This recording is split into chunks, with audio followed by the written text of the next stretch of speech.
गायन, वादन तथा नृत्य यी तीनवटै कलाको सामूहिक रूपलाई सङ्गीत भनिन्छ। एकै क्षण सङ्गीत शब्दलाई नै हेरौँ न।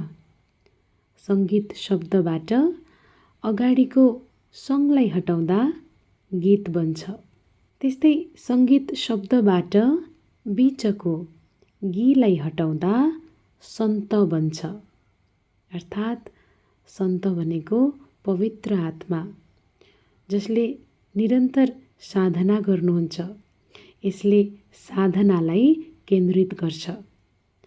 त्यस्तै सङ्गीत शब्दबाट अन्तिमको तलाई हटाउँदा सङ्गी बन्छ। अर्थात् साथी, सङ्गत।